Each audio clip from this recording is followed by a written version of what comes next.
Tepat saat kembang api meledak menyambut tahun baru, Henny menemukan dunia indahnya hancur berkeping-keping karena pengkhianatan Effendi yang tak termaafkan. Di saat suaminya berpura-pura lembur demi ambisi, sebuah kotak perhiasan mewah justru berpindah tangan ke pelukan Bianca, bos wanita yang selama ini ia anggap sebagai mentor.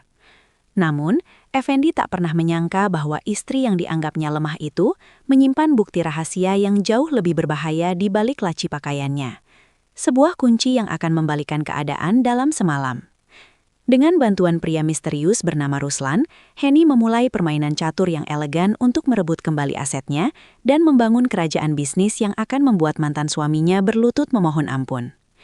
Inilah kisah tentang pembalasan dendam tercantik yang pernah ada, di mana air mata berubah menjadi emas dan pengkhianatan menjadi jalan pembuka menuju tahta kesuksesan yang tak tergoyahkan. Sebelum kita lanjut ke kisah yang lebih seru ini, sapa dulu yuk. Teman-teman semua yang sedang menonton ini berasal dari kota mana saja? Silahkan tulis nama kota kalian di kolom komentar ya, agar kita bisa saling kenal dengan lebih dekat. Kembang api mulai bersahutan di langit Jakarta, membiaskan warna-warni cerah yang memantul pada jendela kaca apartemen. Namun pantulan wajah Henny di sana justru tampak redup dan tak bernyawa. Di atas meja makan yang tertata rapi, lilin aromatik hampir habis terbakar, menyisakan lelehan lilin yang membeku, seperti harapan-harapan Henny malam itu. Ia telah menghabiskan waktu 5 jam untuk memasak hidangan kesukaan Effendi, menata setiap piring dengan presisi seorang seniman, dan mengenakan gaun beludru biru yang dulu selalu dipuji suaminya. Namun jarum jam sudah melewati angka 12, menandai pergantian tahun yang hampa. Bunyi klakson di kejauhan dan tawa orang-orang dari jalanan seolah mengejek kesunyian yang mencekam di ruang makan tersebut. Henny menyentuh permukaan meja yang dingin, merasakan sesak yang perlahan merambat di dadanya. Ini bukan pertama kalinya Effendi terlambat, namun ada sesuatu yang berbeda kali ini. Sebuah firasat pahit yang tidak bisa ia jelaskan dengan kata-kata. Pintu apartemen akhirnya terbuka dengan suara gesekan yang pelan. Effendi melangkah masuk, namun aromanya bukan lagi aroma rumah yang biasa Henny kenal. Ada jejak parfum wanita yang tajam dan asing. Aroma mawar hitam yang sangat kuat menyengat indera penciuman Henny. Effendi bahkan tidak menatap dekorasi meja makan yang telah dipersiapkan Henny dengan penuh cinta. Ia hanya meletakkan kunci mobil dengan kasar dan bergumam tentang rapat mendadak di kantor pusat bersama Bianca untuk mengejar target kuartal pertama.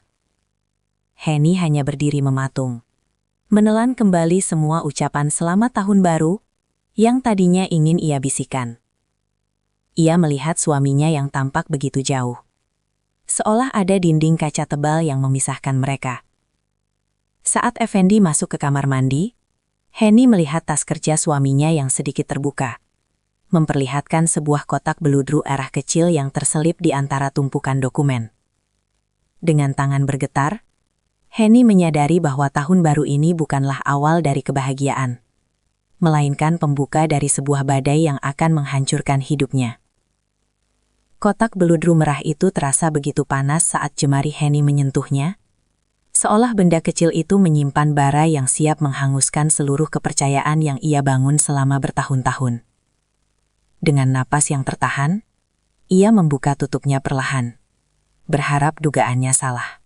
Namun, di dalamnya melingkar sebuah kalung emas putih dengan liontin berlian berbentuk tetesan air yang tampak begitu mewah dan mahal, jauh lebih mewah dari perhiasan apapun yang pernah Effendi berikan padanya. Henny teringat unggahan media sosial Bianca sore tadi, di mana sang atasan mengeluh tentang betapa ia menginginkan sebuah hadiah kemenangan untuk memulai tahun yang baru. Luka itu kian menganga saat Henny menyadari bahwa suaminya bukan sekadar bekerja lembur, melainkan sedang memuja wanita lain dengan hasil jerih payah yang seharusnya menjadi milik masa depan mereka bersama. Suara gemericik air dari kamar mandi berhenti tiba-tiba, membuat Henny terperanjat dan segera mengembalikan kotak itu ke posisi semula. Ia bergegas kembali ke meja makan, duduk dengan punggung tegak namun hati yang hancur berkeping-keping. Ketika Effendi keluar dengan kaus santai, wajahnya tampak segar tanpa gurat penyesalan sedikit pun. Ia hanya melilik sekilas ke arah meja makan yang dipenuhi hidangan dingin, lalu berkata tanpa beban bahwa ia sudah makan kenyang di luar bersama tim inti kantor. Henny hanya bisa mengepalkan tangan di bawah meja, berusaha sekuat tenaga agar suaranya tidak bergetar saat bertanya tentang rencana mereka untuk berlibur di akhir pekan. Jawaban Effendi begitu dingin. Ia membatalkan janji tersebut dengan alasan Bianca membutuhkannya untuk mendampingi kunjungan proyek baru. Di saat itulah, Henny menyadari bahwa ia bukan lagi prioritas, melainkan sekadar pajangan di rumah yang sepi ini. Pandangannya beralih keluar jendela, di mana sisa-sisa kembang api mulai menghilang di telan kegelapan malam. Henny bersumpah dalam hati bahwa kesunyian ini tidak akan berlangsung selamanya. Jika tahun ini dimulai dengan pengkhianatan, maka ia harus menemukan cara agar tahun ini pula yang menjadi saksi keberaniannya untuk berdiri di atas kakinya sendiri, tanpa bayang-bayang lelaki yang telah membagi hatinya. Tekad yang mulai tumbuh di relung hati Henny segera diuji ketika cahaya matahari pagi pertama di bulan Januari menerobos masuk melalui celah gorden, membawa kenyataan pahit yang tak lagi bisa ia sangkal. Pagi itu, Effendi sudah bersiap pergi dengan kemeja yang disetrika licin, tampak sangat bersemangat seolah tidak ada beban yang tertinggal di rumah. Henny hanya bisa memperhatikan dari balik meja dapur saat suaminya berpamitan dengan tergesa, tanpa kecupan atau tatapan hangat yang dulu menjadi rutinitas mereka. Kehampaan itu semakin nyata saat Henny melangkah menuju ruang kerja pribadi Effendi untuk membersihkan sisa-sisa kertas yang berserakan. Dan di sanalah ia menemukan sebuah undangan fisik berlapis perak. Undangan itu ditujukan untuk acara peluncuran lini bisnis baru milik Bianca, di mana nama Effendi tertulis sebagai pendamping utama, bukan sekedar staf ahli. Setiap kata dalam undangan tersebut terasa seperti duri yang menusuk harga diri Henny sebagai seorang istri sah. Ia menyadari bahwa selama ini dirinya terlalu asyik dalam zona nyaman sebagai pendukung di balik layar, tanpa menyadari bahwa panggung yang ia bangun untuk suaminya justru digunakan untuk merayakan kemenangan wanita lain. Rasa minder yang selama ini ia pendam berubah menjadi kobaran motivasi yang tenang namun tajam. Henny menatap cermin di lorong rumah, melihat sosok wanita yang tampak layu karena terlalu banyak memberi tanpa pernah menerima apresiasi. Ia mulai menyentuh kembali buku sketsa lama di sudut lemari, tempat ia sering menggambar desain kue-kue artistik yang pernah menjadi mimpinya sebelum menikah. Dunia luar mungkin mengenal Bianca sebagai pengusaha bertangan dingin yang sukses. Namun Henny tahu bahwa ia memiliki sesuatu yang tidak dimiliki wanita itu. Ketulusan dan bakat murni yang selama ini ia abaikan demi melayani kepentingan Effendi. Dengan tangan yang sedikit gemetar namun pasti, Henny mengambil ponselnya dan mencari kontak lama di dunia kuliner yang pernah ia kenal. Ia sadar bahwa untuk melawan ketidakadilan ini, ia tidak bisa hanya diam meratapi nasib. Episode kehampaan dalam hidupnya harus segera berakhir, dan ia perlu membangun fondasi kekuatannya sendiri sebelum badai yang lebih besar datang menerjang rumah tangganya yang mulai retak.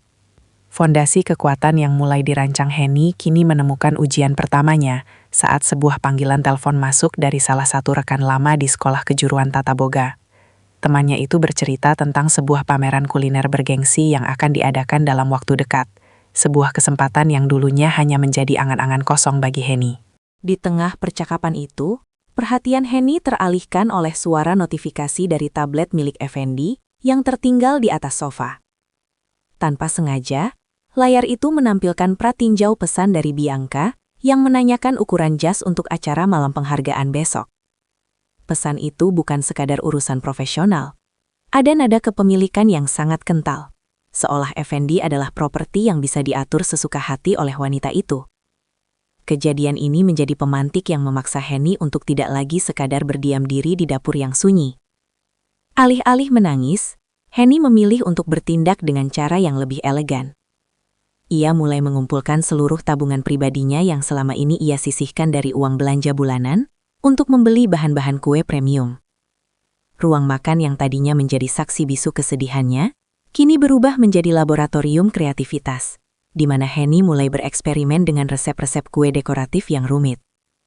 Aroma mentega berkualitas dan coklat mulai memenuhi udara, menggantikan bau hampa yang sebelumnya menyelimuti rumah.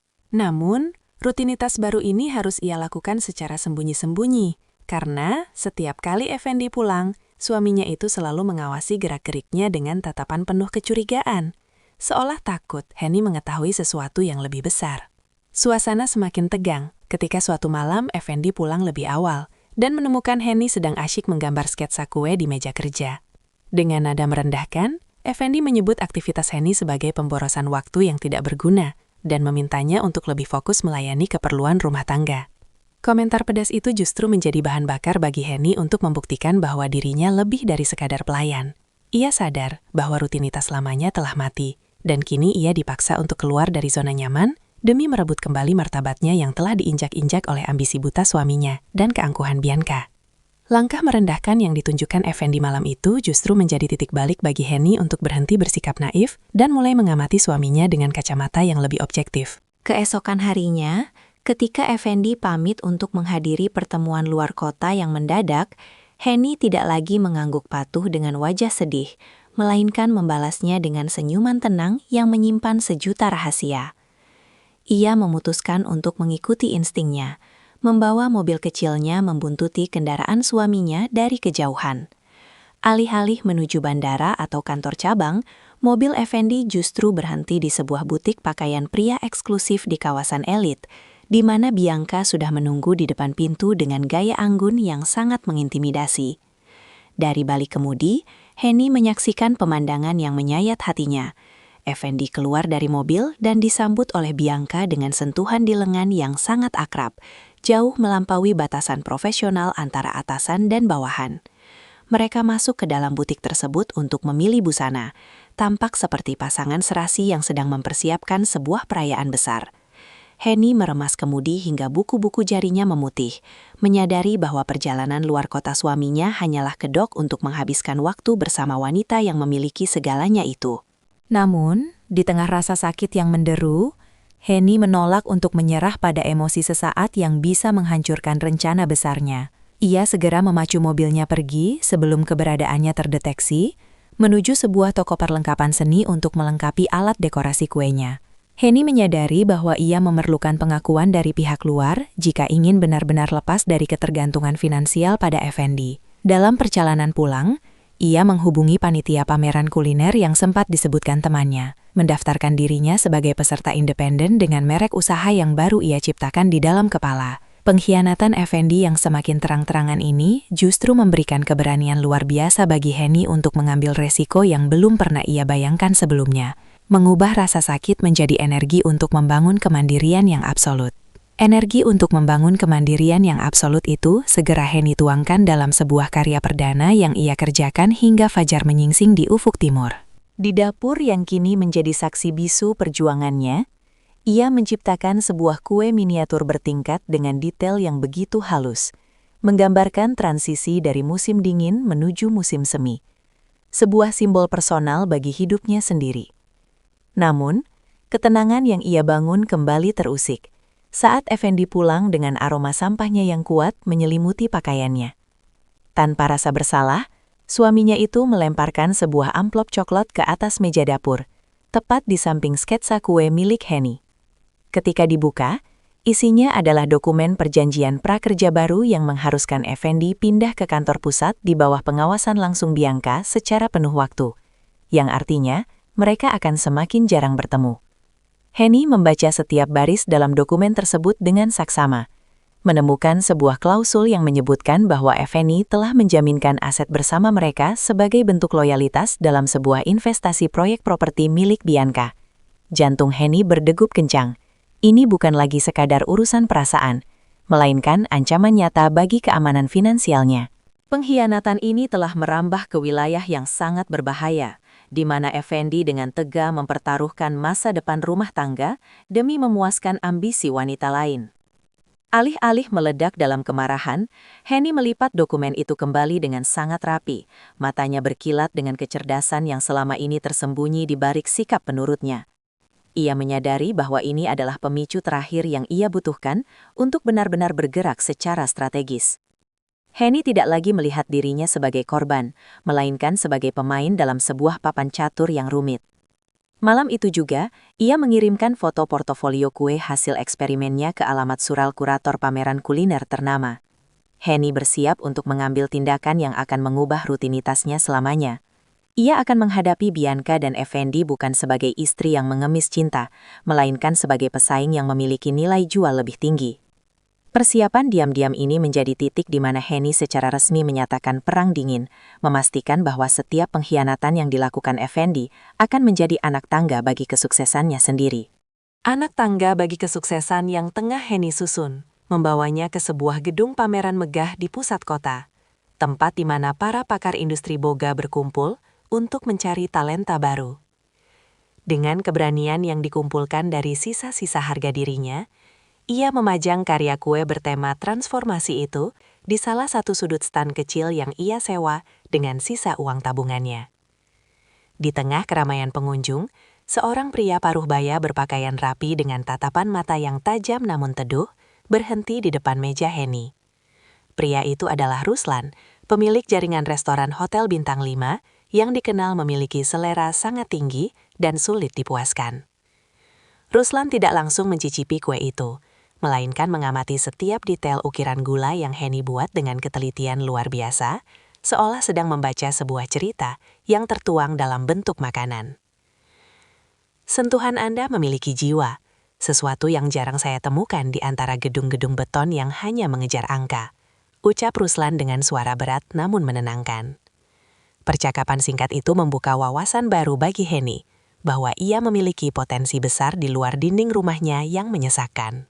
Namun di tengah rasa bangga yang mulai merekah, pandangan Henny terbentur pada sosok familiar yang baru saja memasuki area pameran. Effendi berjalan dengan angkuh, menggandeng lengan Bianca yang tampak mencolok dengan busana merah menyala. Mereka tidak menyadari keberadaan Henny, karena terlalu asyik bercengkrama dengan para tamu naratama. Namun, Henny bisa melihat dengan jelas bagaimana suaminya memberikan perhatian yang begitu besar pada setiap perkataan Bianca. Ketegangan meningkat saat Ruslan menawarkan sebuah kartu nama dan mengundang Henny untuk mempresentasikan konsep bisnisnya secara formal di kantor pusatnya minggu depan. Di satu sisi, hati Henny bersorak karena peluang emas ini. Namun di sisi lain, logika dan raguannya mulai berperang. Ia sadar bahwa melangkah lebih jauh dengan Ruslan berarti ia harus benar-benar siap menghadapi konfrontasi terbuka dengan Effendi, yang merupakan mitra bisnis dari rival Ruslan. Rahasia tentang bakatnya kini mulai terkuak di depan orang-orang berpengaruh, dan Henny harus memilih, tetap bersembunyi di balik bayang-bayang sebagai istri yang dikhianati, atau muncul ke permukaan sebagai wanita karir yang siap menantang dominasi suaminya sendiri. Pilihan untuk muncul ke permukaan sebagai wanita karir kini menjadi api yang membakar keraguan dalam diri Henny, terutama saat ia melihat bagaimana Ruslan menatap tajam ke arah Bianca dari kejauhan. Ada sejarah persaingan bisnis yang kental di antara mereka, dan Henny menyadari bahwa keberadaannya di sana bisa menjadi kunci penting dalam peta persaingan tersebut. Dengan gerakan tenang, Henny menyimpan kartu nama Ruslan ke dalam saku gaunnya, tepat sebelum Effendi dan Bianca menoleh ke arah stan miliknya. Jantungnya berpacu saat mata suaminya akhirnya bertemu dengan matanya sendiri. Ekspresi Effendi berubah dari angkuh menjadi terkejut, seolah melihat seseorang yang tidak seharusnya berada di tempat semegah itu. "Henny, apa yang kamu lakukan di sini dengan semua benda manis ini?" tanya Effendi dengan nada meremehkan, berusaha menutupi kegugupannya di depan Bianca.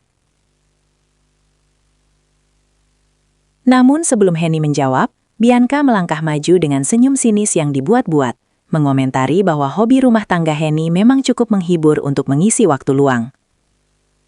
Henny tidak membalas dengan kemarahan, ia justru tersenyum anggun, membiarkan keheningan menciptakan ketegangan di antara mereka bertiga. Ia melihat bagaimana Effendi tampak tidak nyaman berada di antara dua dunia, istri yang ia anggap remeh dan bos yang ia puja demi ambisi. Setelah pasangan itu berlalu dengan tawa yang dipaksakan, Henny kembali fokus pada tujuannya. Ia mulai menyelidiki lebih dalam melalui percakapan santai dengan beberapa pengunjung, hingga ia menemukan informasi bahwa proyek properti yang dijanjikan Bianca kepada Effendi sebenarnya sedang dalam masalah hukum yang serius. Informasi ini menjadi kepingan teka-teki baru yang menjelaskan mengapa Effendi begitu nekat menjaminkan aset keluarga mereka. Henny menyadari bahwa pengkhianatan suaminya bukan hanya soal perasaan, melainkan juga sebuah jebakan finansial yang dirancang oleh Bianca untuk mengikat Effendi sepenuhnya. Kini keraguan Henny mulai memudar, berganti dengan tekad untuk menyelamatkan apa yang masih bisa ia selamatkan, sebelum semuanya hancur berantakan. Tekad untuk menyelamatkan apa yang masih tersisa membawa Henny berdiri di depan pintu kaca Ruslan beberapa hari kemudian, membawa serta berkas-berkas penting yang ia kumpulkan secara diam-diam. Pertemuan itu bukan lagi sekadar konsultasi tentang dekorasi kue, melainkan sebuah negosiasi strategis untuk mengamankan posisinya. Ruslan mendengarkan dengan saksama saat Henny menjelaskan keterkaitan antara investasi suaminya dan proyek bermasalah milik Bianca. Di ruang rapat yang tenang itu, Ruslan memberikan sebuah sudut pandang yang membuka mata Henny. Bianca seringkali menggunakan pesona dan janji palsu untuk menarik modal dari orang-orang di sekitarnya, guna menutupi lubang keuangan di perusahaannya sendiri.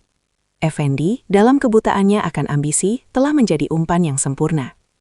Henny merasakan konflik batin yang hebat. Sebagian kecil hatinya masih ingin memperingatkan Effendi agar tidak terjebak lebih dalam, namun logika mengingatkannya bahwa suaminya itu telah memilih untuk mengabaikan peringatannya sejak awal tahun. Ruslan menawarkan sebuah skema kemitraan yang sangat menguntungkan bagi Henny, di mana ia akan didukung sepenuhnya untuk membangun merek kue eksklusif yang menyasar pasar elit, pasar yang selama ini ingin dikuasai Bianca. Namun ada satu syarat. Henny harus tetap bersikap seolah tidak tahu apa-apa di rumah, agar Ruslan bisa memantau pergerakan aset yang telah digadaikan oleh Effendi melalui jalur hukum yang legal. Malam itu, saat Henny kembali ke rumah, ia mendapati Effendi sedang duduk di ruang tengah dengan tumpukan dokumen yang tampak kacau. Suaminya terlihat sangat gelisah, sebuah pemandangan yang kontras dengan keangkuhan yang ia tunjukkan di pameran tempo hari. Ketika Effendi mencoba berpura-pura baik dengan menanyakan makan malam, Henny hanya menjawab dengan suara yang lembut namun berjarak. Ia kini berada di persimpangan jalan yang sangat berbahaya, bermain peran sebagai istri yang penurut, sementara tangannya secara aktif sedang merajut jaring-jaring kesuksesan bersama rival suaminya. Rahasia besar kini berpindah tangan ke pihak Henny, dan ia harus sangat berhati-hati agar tidak salah langkah dalam permainan catur yang mulai memanas ini.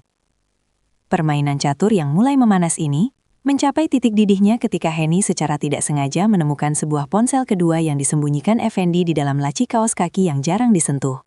Dengan tangan gemetar namun penuh keberanian, ia membuka perangkat tersebut dan menemukan rangkaian percakapan digital yang jauh lebih mengerikan dari sekedar pesan mesra. Di sana tertera bukti-bukti transfer dana dari rekening pendidikan yang selama ini mereka siapkan untuk masa depan, kini dialirkan seluruhnya ke rekening pribadi Bianca dengan label modal penyertaan bisnis. Henny merasa seolah seluruh oksigen di sekitarnya tersedot habis. Suaminya tidak hanya mengkhianati janji setianya, tetapi juga telah merampok masa depan finansial yang mereka bangun dengan tetesan keringat selama 10 tahun pernikahan. Rasa ragu yang sempat menghantui Henny kini sirna sepenuhnya, digantikan oleh kejernihan pikiran yang dingin dan tajam. Ia segera mengambil tangkapan layar dari setiap percakapan dan bukti transaksi tersebut, lalu mengirimkannya kepada Ruslan sebagai bahan tambahan untuk memperkuat posisi hukumnya nanti. Di saat yang bersamaan, Effendi masuk ke kamar dengan wajah yang tampak sangat tertekan, mengeluh tentang beban kerja yang semakin berat dan perilaku Bianca yang mulai menuntut lebih banyak dari yang bisa ia berikan. Henny hanya menatap suaminya dengan tatapan yang sulit diartikan. Sebuah kombinasi antara rasa kasihan dan kekecewaan yang sudah membeku menjadi tekad. Ia menyadari bahwa momen untuk meledakkan bom kebenaran ini sudah sangat dekat. Namun, ia harus memilih waktu yang paling tepat agar dampaknya maksimal. Henny mulai menyusun rencana untuk sebuah jamuan makan malam perpisahan tahun lama yang tertunda, di mana ia akan mengundang Bianca sebagai tamu kehormatan. Ia ingin semua topeng itu terlepas di depan matanya sendiri, di rumah yang seharusnya menjadi tempat perlindungan, namun telah dikotori oleh kebohongan. Di tengah persiapannya, Ruslan memberikan kabar bahwa merek kue Henny telah mendapatkan pesanan besar pertama dari sebuah jaringan hotel internasional. Kabar ini menjadi kekuatan terakhir yang Henny butuhkan untuk berdiri tegak menghadapi badai yang akan segera ia ciptakan di meja makannya sendiri. Kekuatan terakhir yang Henny butuhkan kini telah menyatu dalam keberaniannya untuk menggelar sebuah perjamuan makan malam yang ia beri tema awal yang baru. Di atas meja panjang yang biasanya hanya menjadi saksi bisu kesepiannya, Henny menata piring-piring porselen terbaik dengan gerakan yang tenang namun penuh perhitungan. Ketika bel pintu berbunyi, Effendi tampak bingung sekaligus bangga karena merasa Henny akhirnya mau menunjukkan sikap kooperatif dengan mengundang Bianca ke rumah mereka. Bianca melangkah masuk dengan gaun sutra berwarna zamrud, memancarkan aura kemenangan yang seolah ingin menegaskan bahwa ia telah berhasil menaklukkan tidak hanya karir Effendi, tetapi juga kedaulatan rumah tangga Henny. Suasana di meja makan terasa begitu kaku, hanya diisi oleh suara denting alat makan yang beradu dengan piring. Bianca berkali-kali memberikan komentar bernada menggurui tentang dekorasi rumah yang dianggapnya ketinggalan zaman, sementara Effendi hanya bisa tersenyum canggung, berusaha menjaga suasana agar tetap kondusif. Henny tetap diam. Ia justru terlihat sangat menikmati hidangan pembukanya, seolah ia adalah penonton dalam sebuah sandiwara yang naskahnya sudah ia hafal di luar kepala. Namun, ketenangan itu mulai pecah ketika Henny menyajikan hidangan penutup berupa kue mungil yang dihiasi dengan pola yang sangat spesifik. Pola yang sama persis dengan desain Leontin yang ia temukan di tas Effendi waktu itu. Wajah Bianca seketika memucat saat melihat detail kue tersebut, sementara Effendi mulai tersedak minumannya sendiri. Henny meletakkan garpunya perlahan, lalu mengeluarkan beberapa lembar dokumen dari balik serbet makannya dan meletakkannya di tengah meja dengan gerakan yang anggun. Di sana, terpampang jelas bukti transfer dana pendidikan dan rekaman percakapan tentang pengalihan aset yang selama ini mereka sembunyikan rapat-rapat. Tidak ada teriakan dari mulut Henny, hanya sebuah pertanyaan rendah yang mematikan suasana. Apakah investasi ini cukup manis untuk kalian nikmati di atas kehancuran masa depan yang saya bangun? Konfrontasi besar ini baru saja dimulai, dan untuk pertama kalinya, Henny memegang kendali penuh atas takdirnya sendiri. Kendali penuh yang kini berada di tangan Henny membuat suasana ruang makan yang tadinya mewah berubah menjadi pengadilan yang menyesakan bagi Effendi dan Bianca. Effendi ternganga, wajahnya memerah antara rasa malu dan kepanikan yang luar biasa, sementara tangannya gemetar hebat saat mencoba meraih dokumen di atas meja. Bianca, yang biasanya selalu memiliki kata-kata tajam untuk menjatuhkan mental Henny, kini hanya bisa terpaku dengan tatapan nanar pada kue bermotif liontin itu. Kesunyian yang tercipta begitu tegang, hingga suara napas berat Effendi terdengar jelas di antara denting jam dinding yang terus berputar, menandai berakhirnya sandiwara panjang yang mereka perankan. Henny, ini tidak seperti yang kamu bayangkan, ini hanya strategi bisnis sementara. Effendi akhirnya bersuara, namun nadanya terdengar parau dan tidak meyakinkan. Namun, Bianca yang mulai pulih dari keterkejutannya justru menunjukkan sifat aslinya. Ia tertawa hambar, sebuah tawa yang dipaksakan untuk menutupi rasa harga dirinya yang terluka. Dengan nada angkuh, wanita itu berdiri dan menyatakan bahwa Henny hanyalah sosok yang tidak mengerti dunia korporasi dan bahwa Effendi sendiri yang datang memohon padanya untuk dilibatkan dalam proyek besar itu. Mendengar pengakuan jujur yang menyakitkan itu, Henny tidak lantas jatuh pingsan atau berteriak histeris. Ia justru menatap lurus ke arah suaminya, menuntut kejujuran yang sudah lama hilang.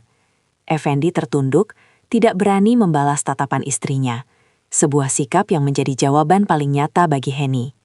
Di saat itulah, Henny menyadari bahwa pria yang ada di depannya bukanlah lagi sosok yang ia cintai, melainkan orang asing yang telah tega menjual kepercayaan demi kepuasan ego sesaat.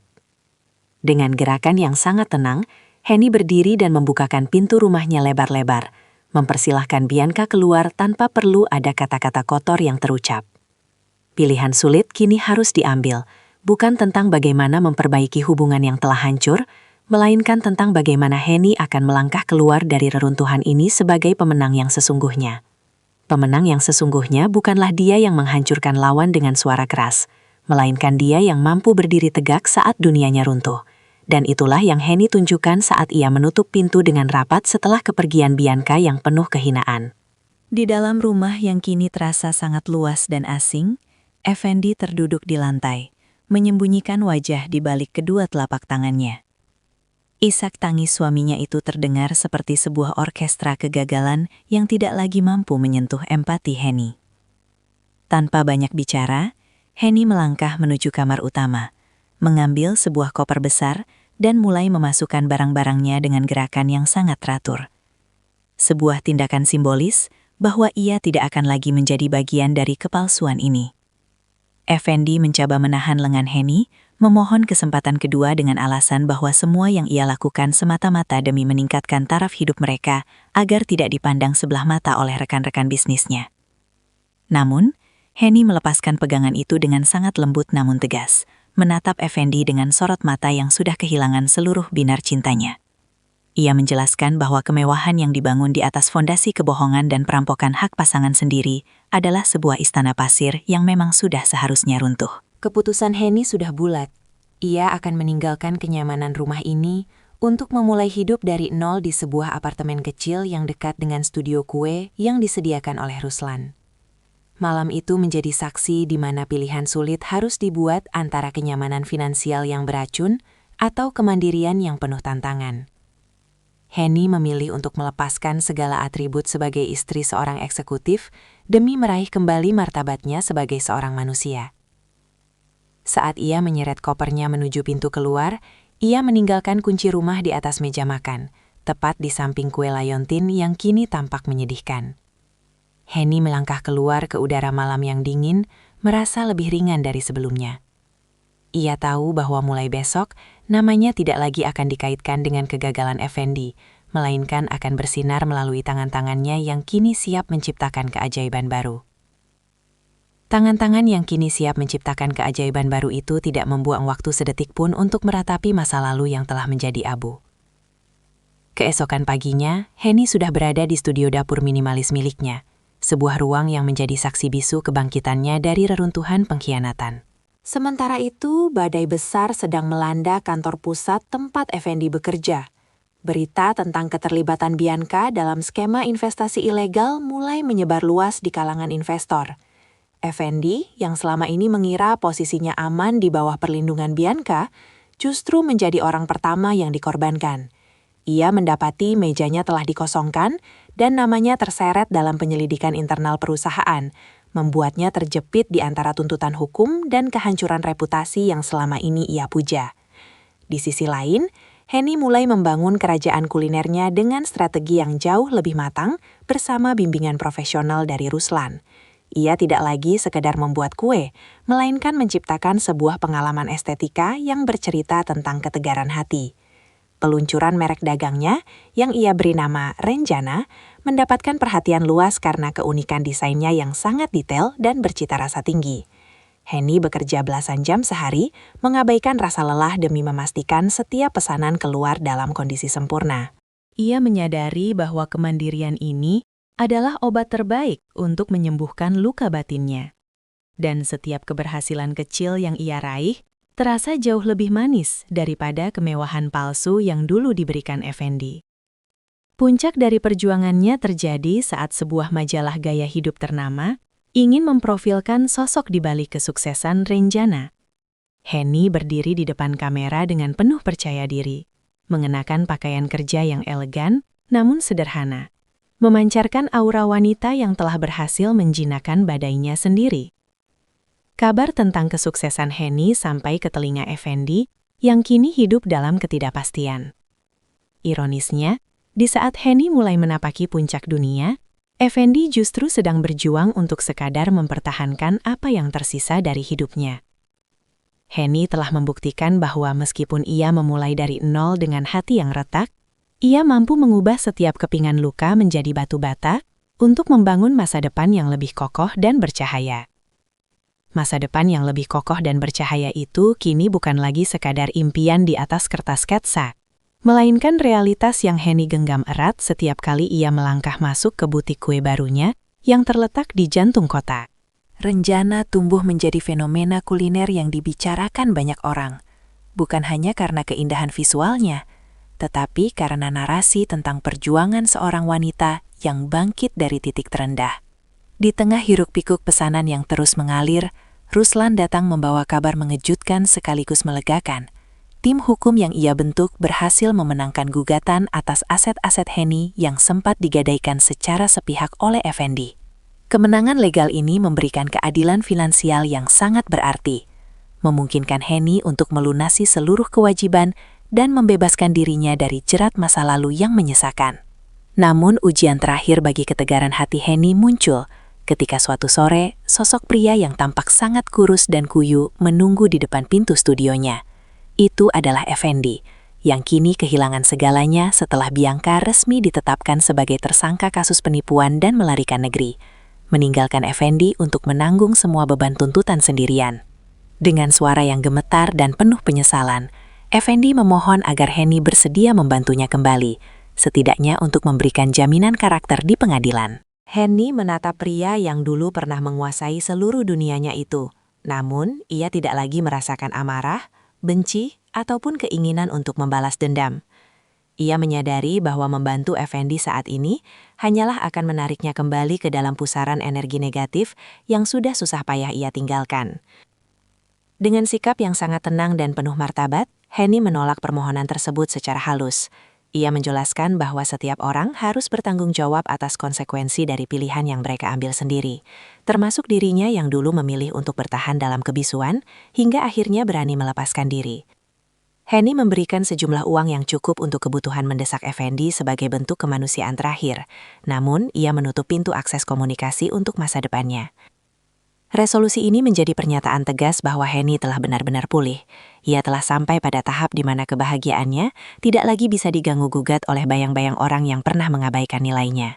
Nilainya sebagai seorang wanita mandiri kini diakui oleh panggung internasional ketika Henny menerima undangan untuk menjadi salah satu pembicara utama di simposium kuliner tahunan yang diadakan di Singapura.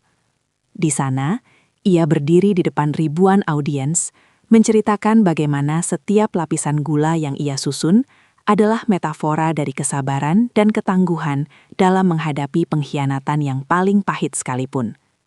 Di sela-sela acara tersebut, layar televisi di ruang tunggu hotel menyiarkan berita besar mengenai tertangkapnya Bianca di perbatasan negara tetangga. Mantan bos Effendi itu tampak tertunduk dengan tangan terborgol.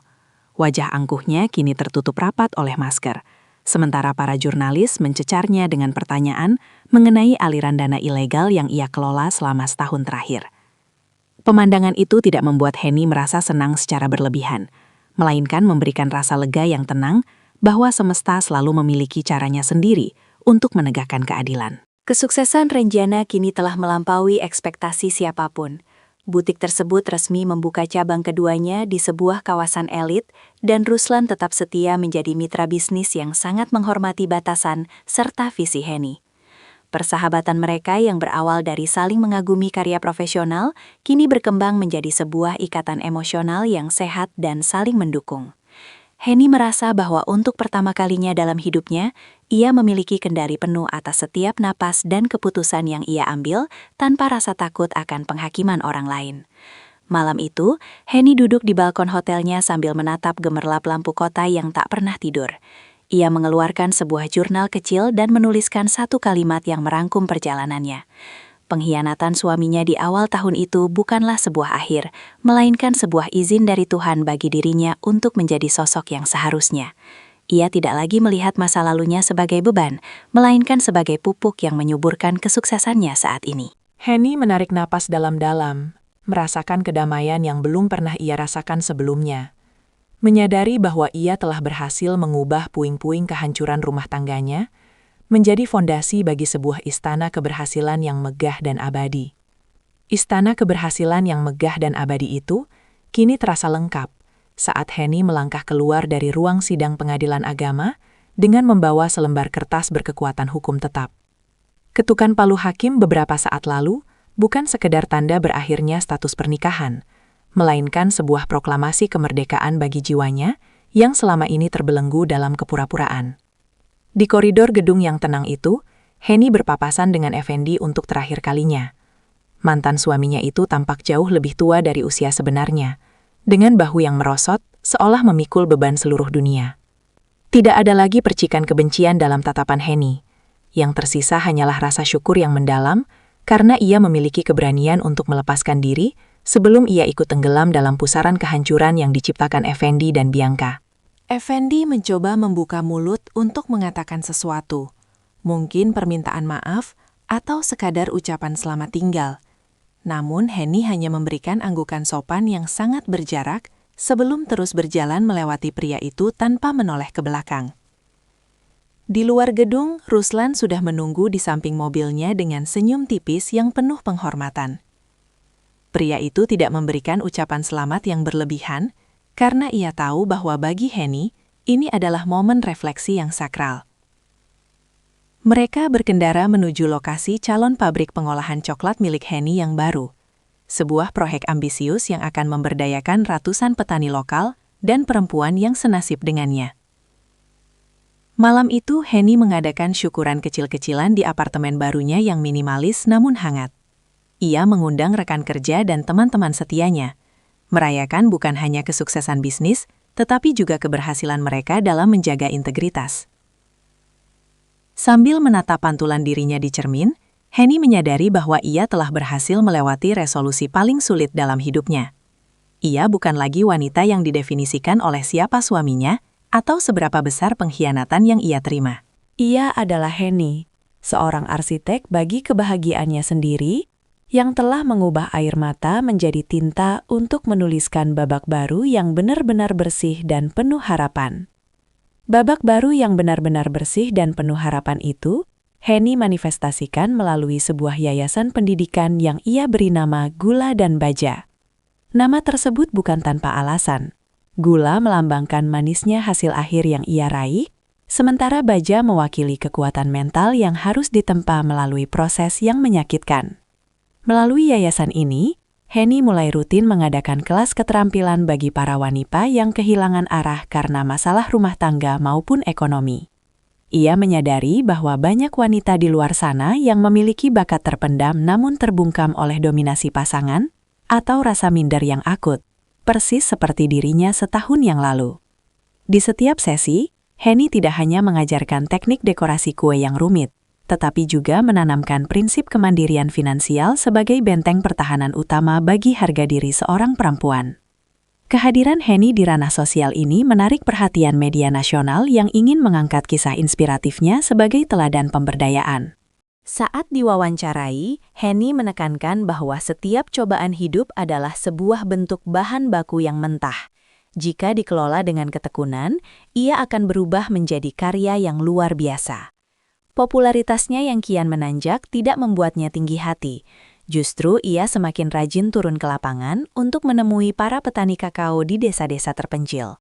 Ia menjalin kemitraan langsung dengan mereka, memastikan bahwa rantai pasok untuk butik Renjana dibangun di atas asas keadilan dan kejujuran, nilai-nilai yang dulu sangat kurang ia temukan dalam karir mantan suaminya.